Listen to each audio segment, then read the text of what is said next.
नमस्कार, मैं हूं रंजित कुमार और आप देख रहे हैं जीनियस मेकर। दोस्तों, आज के इस वीडियो में हम एक टॉपिक लेकर के आए हैं जो आप लोगों के द्वारा बहुत दिनों से डिमांड किया जा रहा था। टॉपिक ये है, जमीन खरीदते समय आवश्यक कागजातों की जांच। आए दिन हम लोग देखते रहते हैं कि भाई फलाना व्यक्ति चिलाना व्यक्ति से जमीन खरीदा, लेकिन वो फंस गया, उसका पैसा बर्बाद हो गया, वह उलझन में फंस गया, वह कोर्ट और कचहरी का चक्कर लगा रहा है। ऐसा क्यों होता है? ऐसा इसलिए होता है क्योंकि उस व्यक्ति ने अच्छा से जमीन का जो कागजात होते हैं उसको जांच नहीं किया है, इसलिए ये होता है। तो दोस्तों, आज की इस वीडियो में एकदम बारीकी के साथ आपको बताएंगे कि आपको जमीन खरीदने से पहले किस प्रकार आवश्यक दस्तावेजों को आपको जांच पड़ताल करना है, उसके बाद ही आप जमीन को खरीदिएगा। अदरवाइज बहुत आप पछताएंगे। भाई, पैसा बहुत मेहनत से कमाया जाता है और बहुत हिसाब से बचाया जाता है, और उस पैसा को आप बर्बादी के जगह पर धकेल देंगे तो भाई कितना बुरा लगता है। और उसके लिए बहुत बड़ी बड़ी घटनाएं भी हो जाती है, थाना कचहरी का चक्कर लगाना पड़ता है। तो उससे भाई बचने का भी उपाय है, लेकिन आपको सीखना पड़ेगा उस चीज़ को।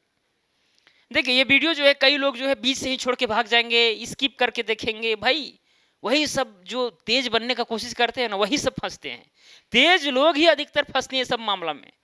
जो भाई चालाक नहीं है, तेज नहीं है, वो भाई हर चीज दूसरा से दिखवाएगा कि भाई ये ठीक है, ये ठीक है, ये ठीक है, और कहीं कान में लगा कि भाई गलत है तो फिर वो पूरा वेरीफाई अच्छे से कर लेगा। लेकिन चालाक व्यक्ति खुद को बहुत महान समझता है। और आपको पता है कि ज्यादा चालाक व्यक्ति तीन जगह मखता है, ये वाला आप कहावत सुने हैं ना, बस वही हाल होता है। तो दोस्तों, इस वीडियो को आप कंप्लीट देखिए। भविष्य में हो सकता है कि आप भी जमीन खरीद सकते हैं, या फिर खरीदने जा रहे हैं, या फिर खरीदे थे। जो भी मुद्दा हो, जो भी मामला हो, लेकिन इस वीडियो को देखिए और समझने का प्रयास कीजिए कि भाई किन किन कागजातों पर हमें ध्यान देना चाहिए, ताकि मेरा पैसा बर्बाद ना हो, ना फंसे, हम उलझन में ना पड़ जाएं। बस यही आप समझिए। तो चलिए शुरू करते हैं। दोस्तों, सबसे पहली बात तो आपको यह ध्यान में रखना होगा कि गैर मजरूवा जमीन, चाहे गैर मजरूवा आम जमीन हो, या गैर मजरूवा खास जमीन हो, या खास महल वाला जमीन हो, या फिर भूमिदान वाला जमीन हो, या फिर पट्टा वाला जमीन हो, या कोई सरकारी जमीन हो, ये सब जमीन को ना खरीदें, क्योंकि इसका रजिस्ट्री होगा नहीं, आपके नाम से नामांतरण होगा नहीं। तो फिर खरीदने से क्या फायदा?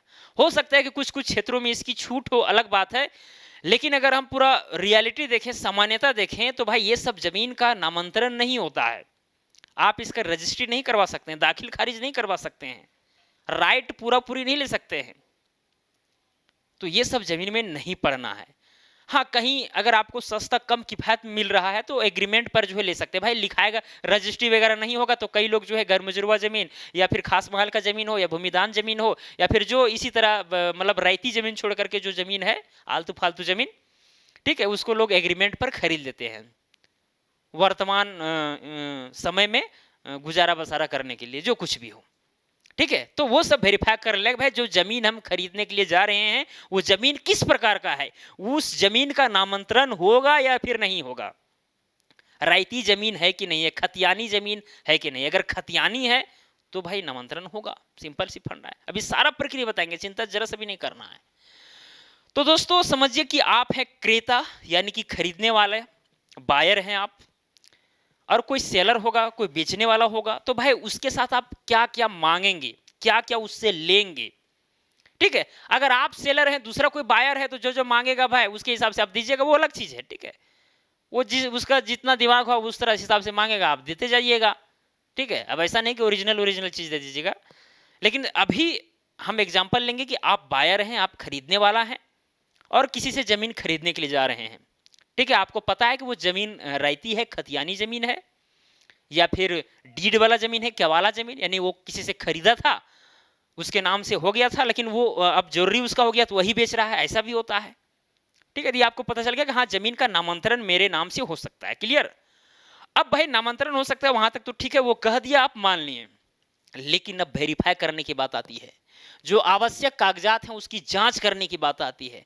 सबसे पहला काम कि जिस व्यक्ति से आप जमीन खरीद रहे हैं उसका आधार कार्ड, सबसे पहले आधार कार्ड जरूर लें, ठीक है। सबसे पहला काम आधार कार्ड, या फिर वोटर आईडी कार्ड या फिर पासपोर्ट या फिर जो कुछ मतलब जो आईडी हो उसका, जो व्यक्ति बेच रहा है जमीन उसका, इसका फोटो कॉपी आपको लेना है। ओरिजिनल तो देगा नहीं, ओरिजिनल कैसे आप ले लीजिएगा, ठीक है, इसका फोटो कॉपी देगा। आप इसका ऑनलाइन वेरिफिकेशन भी करवा सकते हैं, जो कुछ भी, ठीक है। अब मान के चलिए कि जो जमीन बेचा जा रहा है वो जमीन खतियानी जमीन है। खतियानी जमीन, देखिए जमीन दो तरह से बिकेगा, एक खतियानी वाली जमीन बिकेगा और कोई व्यक्ति खरीदा था, उसके पास केवाला है, डीड है, दाखिल खारिज कराए हुए है, वो बेच रहा है, ठीक है। तो यहां पर एग्जांपल हम दे रहे हैं कि भाई खतियानी जमीन है, खतियानी जमीन। खतियानी जमीन समझ जाइएगा तो फिर केवाला वाला जमीन अपने आप समझ जाइए, कोई बड़ी बात थोड़ी ना है, लगभग सेम प्रक्रिया है। बस केवल यहाँ पर केवाला है तो वहां पर डीड रहेगा, केवाला मतलब यहाँ पर खतियान है तो वहां पर केवाला रहेगा, बस यही फर्क होगा। बाकी बात सब चीजें तो भाई उसको तो करना ही होगा, फिर वंशावली वगैरह वहां पर उतना जरूरी नहीं होता है। खैर चलिए, अब दोस्तों सबसे पहला काम, उससे आप आईडी ले लिए, जैसे कि आधार कार्ड हो गया। दूसरा चीज, जो उसका खतियान है, भाई जो जमीन बेच रहा है, भाई कौन सा जमीन बेच रहा है, उसका खतियान का फोटो कॉपी आप पहले लीजिए उससे, खतियान का फोटो कॉपी। तो ये दूसरा नंबर में क्या है, खतियान।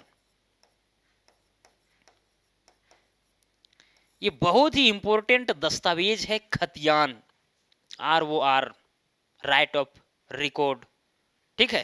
यानी लैंड का जो मेन रिकॉर्ड होता है वो खतियान होता है बेसिकली, क्लियर। बाकी वह पर्चा वगैरह, जो पट्टा वगैरह वो सब नहीं, भाई ये खतियानी जमीन रहेगा तभी ट्रांसफर होगा। चलिए, इसका भी फोटोकॉपी आप ले लिए। अब इसका फोटोकॉपी लेने से आपको क्या फायदा है, इसमें आपको बहुत सारी चीजें मिलेंगी। जो जमीन आप खरीदने के लिए जा रहे हैं, भाई कौन सा प्लॉट है उससे पूछ लीजिए कि भाई कौन सा प्लॉट आप बेच रहे हैं, प्लॉट नंबर बताइए, तो प्लॉट नंबर वगैरह बता देगा, तो वो प्लॉट नंबर वहां पर मिल जाएगा आपको, ठीक है। क्या क्या मिलेगा, प्लॉट नंबर मिल जाएगा, कहाँ चला गया रेड जी, प्लॉट नंबर मिलेगा, खाता नंबर आपको मिलेगा, भाई किसके ये जो प्लॉट है किसके किसके नाम से है वो चीज मिल जाएगा, रकबा क्या है यानी कि क्षेत्रफल क्या है वो मिल जाएगा, जमीन का प्रकार क्या है, सारा चीज आपको इस खतियान से मिल जाएगा, ठीक है। अब यहां पर दो चीज, जैसे ही आपको खाता नंबर और ये प्लॉट नंबर पता चला, तो खाता नंबर और प्लॉट नंबर से आप चाहेंगे तो ऑनलाइन भी चेक कर सकते हैं कि भाई ये जमीन किसके नाम से है, करंट रसीद कटा है या नहीं कटा है, वो ऑनलाइन कर सकते हैं। लेकिन अगर मान के चलिए आपको ऑनलाइन नहीं अगर चेक करने आता है, नहीं चेक करवाना चाहते हैं, तो भाई आप उससे क्या कीजिए, खतियान लेने के बाद बोलिए कि भाई जो आपका करंट रसीद है वो हमें दीजिए। कौन रसीद, करंट रसीद। तो ये तीसरा नंबर में क्या हो गया, करंट रसीद, यानी जो हाल फिलहाल रसीद कटाया गया है इस जमीन का, उसका आप रसीद लीजिए। यानी जो जमीन बेचा जा रहा है उस जमीन का क्या रसीद आपको लेना है कि भाई हाल फिलहाल में रसीद कटा है कि नहीं कटा है। अगर नहीं कटा है तो कटवा के लीजिए, आप क्यों फंसेंगे भाई, कटवा के लीजिए उससे, समझे ना। क्योंकि करंट रसीद वाला अगर जमीन आप खरीदते तो ज्यादा अच्छा रहता है, वो मजबूती उसमें ज्यादा रहता है। क्लियर बात में आई। तो रसीद कटवा करके लेना है, या फिर अगर होगा करंट रसीद 1-2 साल का या फिर फिलहाल का ही या 2-3 साल का, तो फिर ले लीजिएगा, कोई दिक्कत नहीं है। उसके बाद दोस्तों वंशावली, चौथा नंबर में आता है वंशावली, या वंशावली के जगह पर एलपीसी भी बनता है, एलपीसी, एलपीसी इसको बोलते हैं लैंड पोजीशन सर्टिफिकेट। यानी जमीन में आपका क्या अधिकार है, कितना जमीन है आपका, वो एलपीसी से पता चलेगा, और ये ब्लॉक से बनेगा आपका। तो ब्लॉक वाला जो है वंशावली के आधार पर, जैसे वंशावली आप मुखिया सरपंच अपने गांव से करा जाइएगा कि हम भाई फलना फलना मेरा ये मेरे दादा थे, ये मेरे परदादा थे, ठीक है, मेरे पिताजी सब इतना भाई होते थे, मेरे पिताजी के इतने बेटे हैं, तो मेरा ये है, ठीक है। वंशावली लेके जाइएगा, एलपीसी आपका तैयार होगा कि भाई हाँ आपका इतना जमीन बनता है। वहाँ पर जो कर्मचारी वगैरह हैं वो रजिस्टर टू जमाबंदी से मिला करके देखेंगे भाई कितना जमीन इसका, कितना राइट बनता है, कितना हक बनता है, उसके बाद वो पेपर मिल जाएगा। तो खैर ये बाद की बात है, एलपीसी वगैरह बाद की बात है, क्योंकि बिना एलपीसी का आपका जमीन रजिस्ट्री होगा नहीं, ये तो बनाना ही पड़ेगा, लैंड पोजीशन सर्टिफिकेट, ठीक है। अभी समझा रहे हैं इसके विषय में, चिंता नहीं करना है। तो दोस्तों ये सब मेन दस्तावेज हैं, आपको ले लेना है। लेने से आपको सारा चीज पता चल गया, ये भी पता चल गया कि भाई हाँ यहाँ पर करंट रसीद कट रहा है फलाना प्लॉट नंबर का, इसमें सारा चीज दर्ज रहता है। अब यहाँ पर सारा डिटेल से नहीं बताएंगे क्या क्या लिखा रहता है, यहाँ पर आपको दिख भी नहीं रहा होगा, ठीक है। हालांकि अगर बोलिएगा तो सेपरेटेड वीडियो हम सब पर बना देंगे कैसे आपको चेक करना है, ठीक है। तो आप प्लॉट नंबर इसमें भी मिला लिए, खतियान में भी मिला लिए, भाई आदमी को भी आप सही से जान रहे हैं, ठीक है। अगर आदमी को अगर अपना ही है आदमी तो फिर आधार कार्ड नहीं भी लीजिएगा तो चलेगा, लेकिन फिर रजिस्ट्री के समय तो लगेगा ही लगेगा, ठीक है। फिर वंशावली तो भाई आपको बहुत हद तक पता रहेगा, लेकिन वंशावली तो आपको लेना ही है, सत्यापित वंशावली, ठीक है, फोटोकॉपी उसका। तो ये सब लेने के बाद में आपको क्या करना है, ब्लॉक जाना है। अगर ब्लॉक नहीं जाएंगे तो जहां पर कैफे वगैरह रहता है, जहां पर ऑनलाइन जमीन रसीद वगैरह फलना चिलना कटता है, वहां पर आपको जाना है और क्या करना है, ऑनलाइन एक बार वेरिफिकेशन कराना है, ऑनलाइन चेक करना है, ऑनलाइन चेक। यानी इस खाता नंबर, ये प्लॉट नंबर, इस खाता नंबर में ये जो प्लॉट है वो कहीं मतलब किसके नाम से है, तो ऑनलाइन आप चेक करेंगे तो वहां पर बता दिया जाएगा, ठीक है। लेकिन दुर्भाग्य की बात यह है कि कभी कभी जो है कहीं कहीं पर कोई ब्लॉक में जो है ऑनलाइन नहीं चढ़ा हुआ रहता है, तो उस स्थिति में आपको वहां पर कुछ दिखेगा नहीं दिखेगा तो आपको ब्लॉक जाना पड़ेगा। तो कुल मिलाकर के अगर ब्लॉक आप जाएंगे तो ज्यादा बेटर रहेगा। ब्लॉक में वहां पर जो कर्मचारी वगैरह रहता है, भाई घूस का जमाना, आपको पता है कि भाई कुछ तो खर्चा लेगा ही लेगा, तो वहां पर जो भी रहे वैसा आदमी, ठीक है, उससे आप जो है सो चेक करवा सकते हैं कि भाई जमीन ये जो खाता नंबर, ये प्लॉट नंबर जो है ये इसके नाम से है कि नहीं है, या फिर दूसरे के नाम से है तो किसके नाम से है, भाई उसमें कौन कौन से हिस्सेदार हैं, वो सारा चीज आपको चेक करके बता देगा कि हाँ भाई इसका यहाँ हिस्सा है। अब कितना हिस्सा है, कितना उसका राइट है, वो एलपीसी से पता चलेगा, लैंड पोजीशन सर्टिफिकेट से, वंशावली से पता चलेगा। भाई ऐसा थोड़ी ना है कि ये जो खतियान है, जो जमीन बेच रहा है उसी के नाम से होगा, हो सकता है कि उसके दादा के पिताजी के नाम से खतियान हो, तो फिर वो चीज वंशावली से पता चलेगा कि भाई जिसके नाम से खतियान है उसके कितने बेटे थे, फिर उसके कितने बेटे थे हर बेटे के, फिर हर बेटे के कितने बेटे थे। इस तरह करके यहाँ पर आप कहाँ पर आ रहे हैं और आपका कितना राइट बनता है, कितना पोजीशन, उतने ही ना बेचिएगा,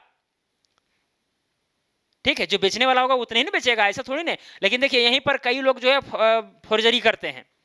भाई 4 भाई हैं, ठीक है, मान के चलिए कि वहां पर 10 कट्ठा जमीन था, अब भाई मतलब 3 भाई समझिए कि नॉर्मल है, उतना हम लोग दिमाग वगैरह नहीं लगाते हैं, जमीन साइड में है। अब जो बड़ा वाला भाई या जो भी भाई चालाक हो, दिया सब जमीन बेच। अब भाई खतियानी जमीन है, अब खतियानी जमीन है, 3 भाई को बाद में दिमाग खुला, कान खुला, ठीक है, कहीं कहीं से बातें आई तो पता चला कि भाई जमीन बिक गया है, तो फिर उन लोग एलिगेशन करेगा तो फंस जाइएगा। अगर आप उस जमीन को खरीदेगा तो फंस जाइएगा 100%। खतियानी जमीन है भाई, आप कैसे खरीदे उस जमीन को, कैसे खरीदें। हालांकि आप अगर जमीन खरीदे हैं, आप पैसा दिए हैं उसको, तो उस पर आप केस कीजिएगा, वो अलग बात है।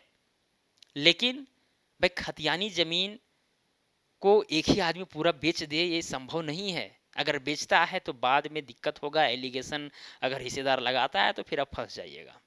और ऐसा ही होता है कई बार कि भाई बंटवारा वगैरह सही ढंग से नहीं हुआ है, जमीन बेच दिया गया, अब जो है कल होकर के 2-4 साल के बाद, 10 साल के बाद हिस्सेदार को पता चला कि यहाँ भी मेरा जमीन था, ये मेरा पुरखा का जमीन था, ये मेरे दादा का जमीन था, ये मेरे परदादा का जमीन था।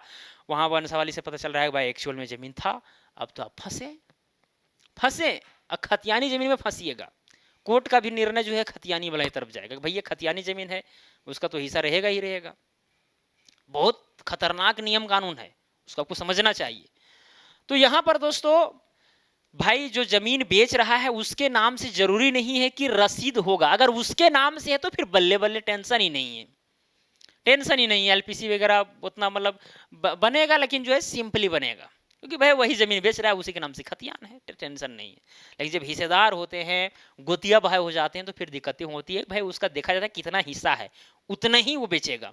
तो ये चीज आपको एलपीसी वगैरह से, वंशावली वगैरह से पता चलेगा, और ये ब्लॉक में आपको जाकर के पता करना पड़ेगा।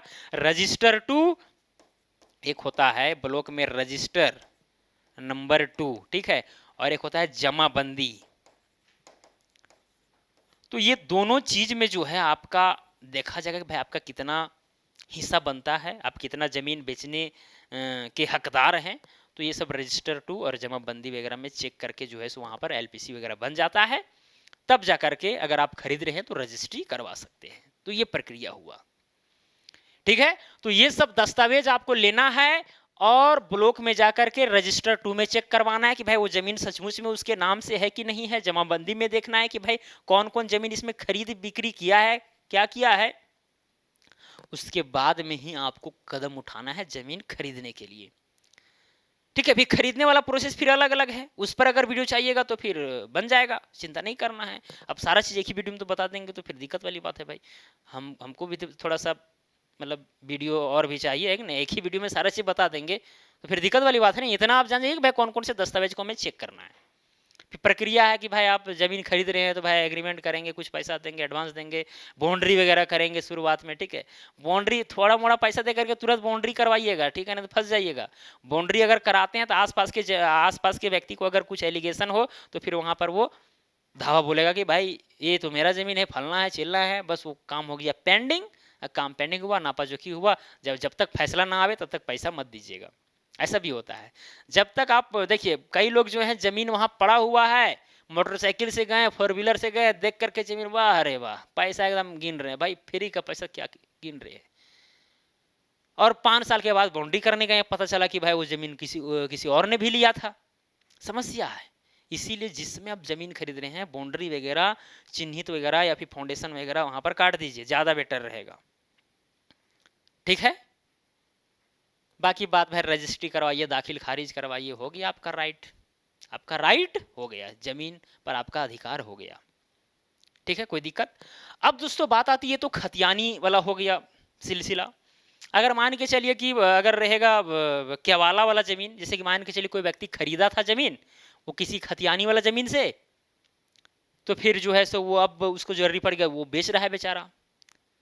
यानी यहाँ पर डबल केवाला हो रहा है, मतलब केवाला हुआ फिर उसके ऊपर केवाला हो रहा है, तो उस तरह से भी होगा। बस ये जो यहाँ पर खतियान है वहाँ पर केवाला लगेगा, केवाला उसको मांगेगा, देखिएगा कि भाई किसके साथ ही खरीदा था, और जिसके साथ खरीदा था तो वो व्यक्ति के नाम से खतियान था कि किसी और से था। तो आपको वो सब भी आपको चेक करना है पूरा क्रमबद्ध तरीका से, अगर डॉट कहीं लग रहा है तब, ठीक है। बाकी बात रसीद कटाया कि नहीं कटाया है, मोटेशन कराया था कि नहीं कराया था, तो ये सब भी आपको रसीद वगैरह मांगना है, आधार कार्ड वगैरह या वंशावली वगैरह मांग करके काम चलाना है। क्योंकि भाई जो ज़मीन खरीदा गया है हो सकता है कि उसका बेटा बेटी बेच रहा हो, तो फिर उस जगह पर वंशावली चाहिए ना। ऐसे थोड़ी कि भाई जो ज़मीन खरीदा है वही बेचेगा, हो सकता है कि बेचेगा, लेकिन हो सकता है कि उसका बेटा बेटी भी बेचे, उसका नाती पोता बेचे, तो फिर उसमें वंशावली चाहिए, तो वंशावली जरूरी हो ही जाता है कुल मिलाकर के, ठीक है। तो ये सब बातें हैं दोस्तों, मुझे उम्मीद है कि आपको समझ में आ गया होगा कि भाई जमीन खरीदते वक्त कौन कौन से दस्तावेजों की जरूरत होती है, ठीक है। मुझे उम्मीद है कि आपको समझ में आ गया होगा। और ये बेसिकली देखिए बिहार झारखंड यूपी ये सब उड़ीसा वगैरह ये सब जो है ना, वही सब में ये सब जो है आपको खतियान आधार कार्ड करंट रसीद ये सब फलना चिलना जो है आपको बहुत अच्छा ढंग से समझ में आता होगा। हो सकता होगा कि दूसरे राज्य में थोड़ा कुछ अलग अलग चीज़ें हों, हो सकता है, ठीक है। इसके लिए मैं क्षमा चाहता हूँ अगर आप दूसरे राज्य से देख रहे हैं और ये सब वहाँ पर ना हो, खतियान वगैरह दूसरा चीज़ हो, ठीक है, उसको दूसरा चीज़ बोलते हैं, फर्द, आर ऐसा ऐसा भी बोलते हैं उसको, करेक्ट आइए। लेकिन जमीन का जो मेन पेपर होता है उसको देखिएगा ना भाई, अब उसको वेरिफिकेशन करवाइएगा ना, बस यही सिंपल सी फंडा है, और अच्छा से वेरिफिकेशन करवाइएगा। और ज़मीन खरीद रहे हैं तो तुरंत बाउंड्री वगैरह करवाइएगा। चलिए खैर हटाइए, आज के लिए इतना ही, हम मिलेंगे अगला वीडियो में दोस्तों, धन्यवाद।